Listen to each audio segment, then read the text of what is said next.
Hello and welcome to GLA's pocket size class. Our topic today is vocabulary, a very important part of any language.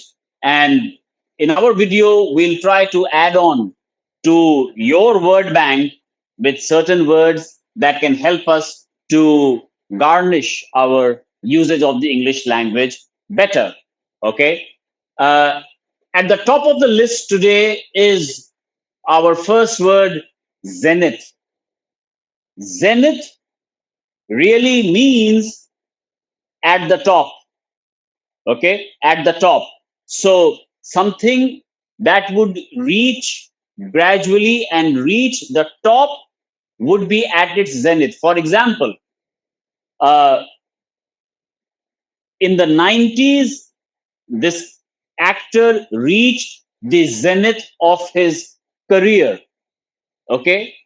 Uh, the sun reached the zenith at about 12 in the afternoon.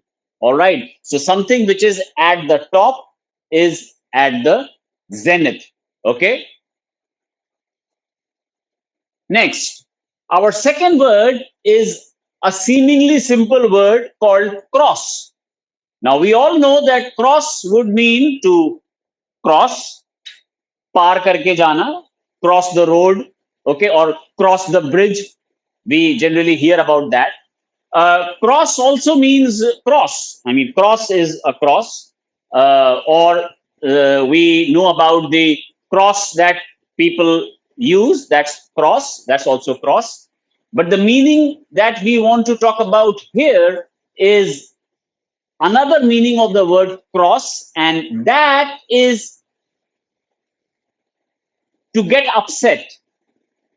To get upset is also to get cross. Okay. For example, uh, my mother was cross with me because I did not get her the vegetables on time. Okay. Uh, because we did not submit our homework on time, our teacher was cross with us. Okay. So, cross is a good word to use when you are not furiously angry, but you are upset. You are upset. Okay. I was cross when somebody spilled over their coffee onto my laptop. I was cross. Okay. So, cross is a good word to use when you're talking about being upset. All right. So, we could use cross for that.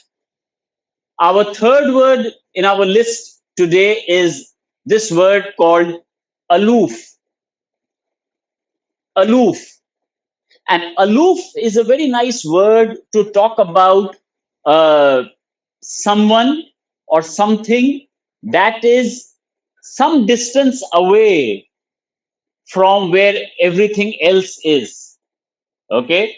Uh, or if it is a person, they are away from where the crowd is or where most people are. All right. And there are many ways that the word aloof could be used. Uh, for example, if it is, he built a summer cottage uh, that was quite aloof from the city. Okay. It was in a different area, different section away from where most people are.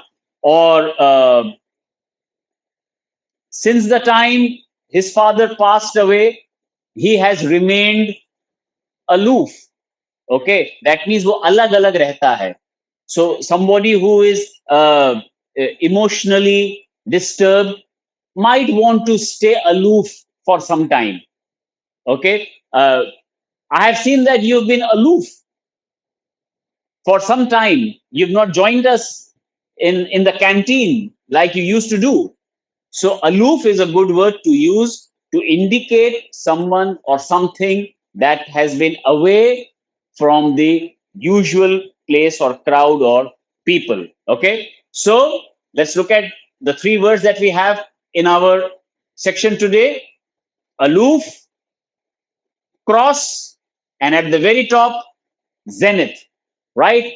So, if you found that video to be useful and an addition to your word bank, please like, share, and subscribe to our YouTube channel because we will be bringing a lot many more such videos which will help us to enhance our daily English speaking skills with more words and more clarifications on words and more pronunciations about different words. So, till the next video, take care, thank you, and all the best.